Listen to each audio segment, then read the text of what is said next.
Hello बच्चों। आज हम लोग क्लास 8 में हमारी इंग्लिश रीडर बुक का लेसन 17 देखने चल रहे हैं और इस लेसन का नाम है द स्कूल बॉय। बच्चों, ये हमारी बुक का आखिरी चैप्टर है। इसके बाद हमारा इंग्लिश का ये कोर्स समाप्त हो जाएगा इसे क्वेश्चन आंसर के। फिर हम लोग इसका धीरे धीरे एक्सप्लेनेशन देखना भी शुरू करेंगे। एक पार्ट का उसे मैं अलग से पढ़ाऊंगा। ये एक पोयम है और इस पोयम को लिखा है विलियम ब्लैक ने। और बच्चों, इसमें एक बच्चे की कहानी है जो वो किस तरह से नेचर को प्यार करता है, वो नेचर के साथ में रहना चाहता है और किस तरह से उसे जब फील होता है, जब उसे विद्यालय भेज दिया जाता है तो खुद को एक कैद में समझता है। तो उसने हर स्टैंजा में अपनी फीलिंग को शेयर किया है। पहले स्टैंजा में उसने यही बताया है कि उसे कितना अच्छा लगता है जब चिड़िया उसके साथ गाती हैं, जब शिकारी अपने बिगुल बजाते हैं तो स्काई लार्क उसके साथ गाती है। तो ये सारी इनका साथ उन्हें बहुत अच्छा लगता है। लेकिन जब वो स्कूल जाता है तो वहाँ पे एक कोई रूढ़िवादी टीचर होता है जो पुराने समय के तरीकों से पढ़ा रहा होता है और मार रहा होता है उन्हें। जैसे चिड़िया को कैद में रख दिया जाता है उसी तरह से उसे फील होता है कि वो एक कैद में है। फिर तीसरे पैराग्राफ में वो बताता है कि जैसे एक पक्षी को किसी पिंजरे में रखने से उसका विकास रुक जाता है, वो कभी भी खुश नहीं रह सकता है, वैसे ही ये बच्चा भी अगर उसे एक स्कूल में एक क्लास में कैद कर दिया जाए और उसे चारों तरफ से पहरेदारी में बैठा दिया जाए तो वो कभी भी खुश नहीं रहेगा। फिर वो अपने माँ बाप को भी संबोधित करता है आखिरी पैराग्राफ में। उसमें वो बताता है कि अगर उस वो एक पेड़ की तरह है, अगर पेड़ की नई डालों की पंखुड़ियों को तोड़ दिया जाए तो वो कभी भी वृद्धि नहीं कर पाएंगे। तो इस तरह से बच्चों, उसने अपनी भावनाओं को हमारे पास तक भेजने का प्रयास किया है। तो इसका एक्सप्लेनेशन हम लोग अलग से पढ़ेंगे एक एक लाइन का। चलिए अभी हम लोग क्वेश्चन आंसर करते हैं।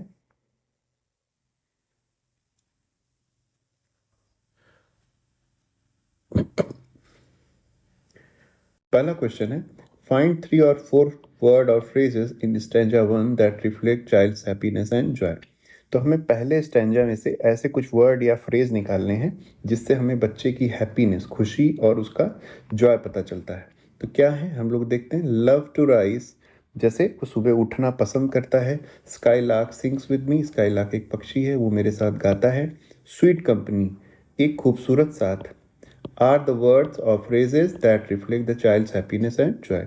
तो ये वो शब्द या फ्रेज हैं जो कि बच्चे के खुशी और जॉय को दिखाते हैं। फिर हमारा अगला प्रश्न है, इन स्टैंजा 2 द मूड चेंजेस। दूसरे पैराग्राफ में जो स्टैंजा है उसमें मूड चेंज हो रहा है। Which word phrases reflect the change mood. तो ऐसे कौन से वर्ड या फ्रेज हैं जिससे बच्चे का चेंज हुआ मूड पता चलता है। तो क्या होगा, ड्राइव्स ऑल जॉय अवे, तो सारी खुशियाँ चली जाती हैं। क्रूएल आई, मतलब क्रूर आंखें। साइंग एंड डिसमे, मतलब क्या हो गया, गहरी सांसें लेना और निराशा, आर द वर्ड्स और phrases that reflect the change mood. तो सेकेंड पैराग्राफ में वो अपने दुख को बताता है कि कैसे विद्यालय जाने पे उसके सारे जॉय चले जाते हैं। क्रूएल आंखें, जो टीचर होती है उसकी क्रूएल आंखें उसे किस तरह से परेशान करती हैं। साइंग एंड डिसमे, मतलब निराशा और उसे लंबी लंबी आहें भरता है वो। चलिए अब हम देखते हैं तीसरा प्रश्न। A cruel eye out want stanza two refers to, मतलब सेकेंड स्टैंजा में एक फ्रेज है a cruel eye out want, इसका मतलब क्या होगा। 3 ऑप्शन दिए गए हैं। पहला है the class room which is shabby and noisy, एक ऐसी कक्षा जो मैली कुचैली है और बहुत सारा शोर मचा रही है, तो ये तो नहीं है। दूसरा है the lessons which are difficult and uninteresting, मतलब ऐसी कक्षाएं या फिर ऐसी लेसन्स पार्ट जो कि अनइंटरेस्टिंग है, बोरिंग है। तीसरा है द डल, डल मतलब हो गया कि बुझा हुआ, अनइंस्पायरिंग, जिसमें किसी भी प्रकार का कोई मोटिवेशन ना हो, प्रोत्साहन ना हो। लाइफ एट स्कूल, विद्यालय में एक ऐसा जीवन जो कि डल हो, बोरिंग हो, जिसमें किसी प्रकार का प्रोत्साहन ना हो। विद लॉट्स ऑफ वर्क, जहाँ पे खूब सारे काम करने हो। एंड नो प्ले, और खेलने के लिए कुछ ना हो। तो बच्चा इस चीज से परेशान है। तो इसका कौन सा ऑप्शन सही होगा, तो इसका ऑप्शन तीसरा सही हो जाएगा। अब हम लोग देखते हैं अगला question. Why can not a bird be joyful in a cage, मतलब एक चिड़िया जो होती है वो किसी पिंजरे में खुश क्यों नहीं रह सकती है। तो इसका आंसर क्या होगा, a bird is born for freedom, तो चिड़िया पैदा ही होती है आज़ादी के लिए। And to fly in open sky, और खुले आकाश में उड़ने के लिए। So it can not be joyful in a cage, तो अगर वो इस चीज़ के लिए पैदा हुई है कि वो आज़ाद रहे और हवा में उड़ती रहे, तो उसे अगर आप पिंजरे में रख देंगे तो वो कहीं से भी खुश नहीं रह सकती। तो ये हो गया। फिर है हमारा वर्ड पावर। तो इसमें क्या दिया गया है, find the antonyms of the following words from the poem.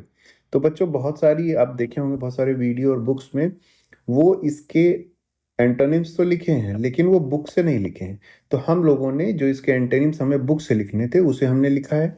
सावर मतलब होता है खट्टा, तो इसका अपोजिट होता है स्वीट। तो हमारे ये पहले स्टैंजा में लिखा हुआ है ये वर्ड स्वीट कंपनी। फिर दूसरा है हैप्पीनेस, हैप्पीनेस मतलब होती है खुशी। तो यहाँ पे डिस्मे का मतलब होता है निराशा। और इसका एक और वर्ड भी होता है सैडनेस, ये भी आप लोग याद कर लीजिएगा। तीसरा है राइस, राइस का मतलब होता है वैसे तो उठना, ऊपर उठना। और ड्रूप का मतलब होता है गिराना। तो यहाँ पे ड्रूप होगा, इसके लिए अलग वर्ड और क्या हो सकते हैं, फॉल मतलब भी होता है नीचे गिरना, और सेट मतलब भी होता है, जैसे सूरज के लिए जब उगता है तो राइस का वर्ड का यूज होता है, और सूरज जब ढलता है तो उसके लिए सेट का प्रयोग करते हैं। फिर है हार्ड, हार्ड का मतलब होता है कठोर, और उसका अपोजिट होता है टेंडर, टेंडर मतलब होता है कोमल। इसके लिए और वर्ड भी होते हैं सॉफ्ट और इजी।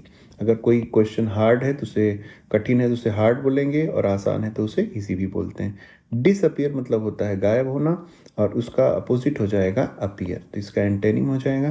तो इस तरह से बच्चों हमारा ये चैप्टर समाप्त होता है। हमारे इंग्लिश के ये चैप्टर जो आखिरी वाले थे हमने पूरे कर दिए हैं। इसके बाद अब मैं शुरुआत से लेसन 1 से भी जो हमारे चैप्टर बचे हुए हैं उसे डालना शुरू करूँगा।